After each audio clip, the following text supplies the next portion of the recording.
Okay.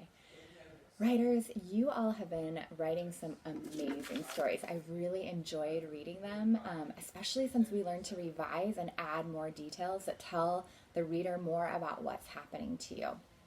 Um, Writers, did you know that there's another way that you can add more to your stories? Um, yeah, one thing that you can do when you're adding more to your stories is make your characters talk. So today, writers, I want to teach you that when you are adding to your story, you can make your characters talk by adding speech bubbles. Writers, I have my story here about that time that I went to Hawaii with my family. Remember, I started by sketching my picture and then I added the words, and I've even gone back to add some details now. But one thing that my story doesn't have is anything about what my characters said. So I'm going to read my story to you again, and as I'm reading, I'm going to be thinking about some things that I could make my characters say. So here's the first page of my story. I took my family to one of my favorite beaches when we went to Hawaii. It was a cloudy morning, but I thought it would get sunny soon. I'm going to read the whole story first, just so you can remember all of the things that happened in my story. Oops, I skipped a page. Here we go. The sky got darker and darker. Suddenly it started to rain. Then it rained harder. We tried to stay dry under our towels, but the rain got worse. So there's me and Mr. Snyder and Eliza and Jude. We were at the beach. This is before we had Wilder in our family too. There's our, that was like our bag with all of our things in it. We're on the beach and it started to rain. We're hiding underneath the towel. And then here's the last page. All of our things were soaked. Jude and Eliza started to cry. We decided to run for shelter, leaving all of our things behind. So this picture shows us leaving. And we're running away. Our babies are crying. It's pouring down rain. So I remember when I first told you that story, writers, that there was some dialogue in the story. That means that Mr. Snyder and I, we were talking to each other. And one way that writers can show the dialogue between two characters is by using those speech bubbles that I mentioned, just like when we're reading those Elephant and Piggie books, and it shows them the whole time that they're talking to each other, they use speech bubbles to talk to each other. The author shows dialogue between two characters by putting in speech bubbles. I wanted to try that today and show you how you might try that in your own writing. So here's that first page again. I took my family to one of my favorite beaches when we went to Hawaii. It was a cloudy, gloomy morning, but I thought it would get sunny soon. And so in this one, let's look closely at the picture. We're standing there on the beach and both of us are smiling. We've got our kiddos. We're looking out at the beach and it's cloudy. And so, you know, on this first page, I kind of remember that we were just talking to each other and we were kind of noticing that it was pretty cloudy. And I think I remember Mr. Snyder saying to me, "It looks like it might rain soon." So I'm going to add that to him. I'm going to put a little speech bubble above his head and it's going to say, "It looks like it might rain soon."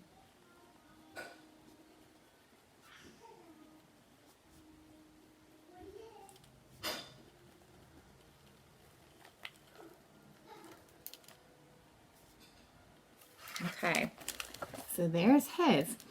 It looks like it might rain soon. Now, I was being pretty optimistic. We had just packed up all of our things to go to the beach with our kiddos, and I was refusing to believe that it was going to rain. So my speech bubble is going to say, "No, it's not going to rain." I didn't agree.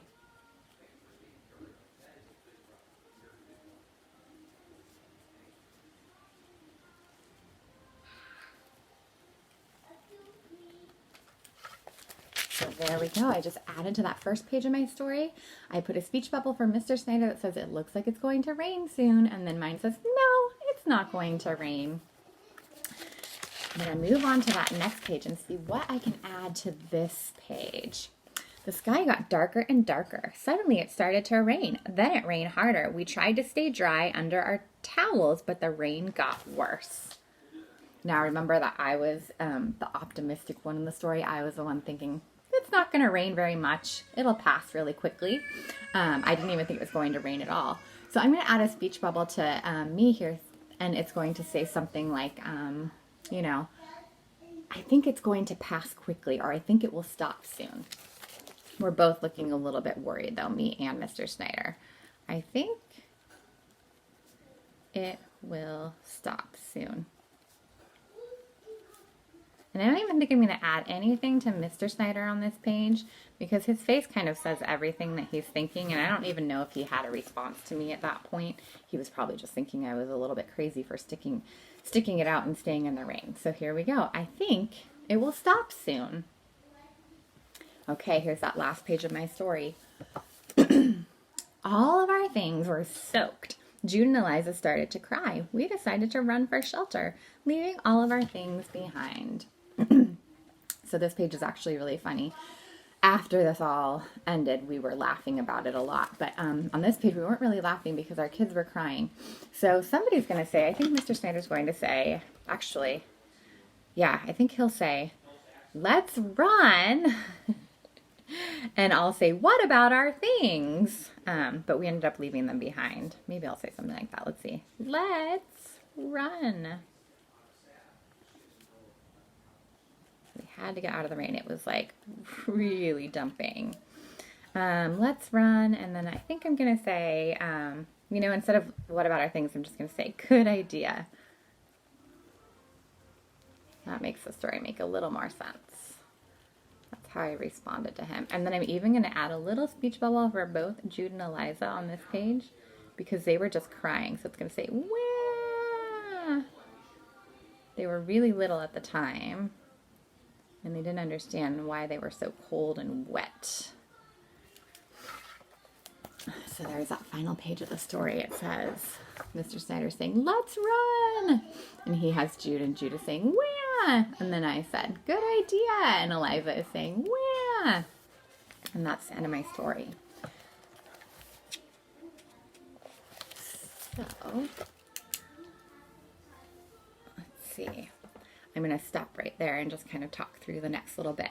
I'm not going to do the we do portion of the lesson because I don't have students, but my thinking was that I could do it a couple of ways with this lesson. One thing that I would do is maybe have them do a page of the story with me. So instead of doing my whole story myself, I can engage my learners by having them like think about the story, because I'm assuming that the way that I would teach this is that it would be a story that they've heard several times, and so they would be familiar with what happened that day at the beach, and so they would be able to communicate some things that, some dialogue that I could add. So I might have them like talk to partners and help me add to one of the pages of my story, like talk to your partner and tell them what's something that I might have said that day on the beach, and then I could add it that way.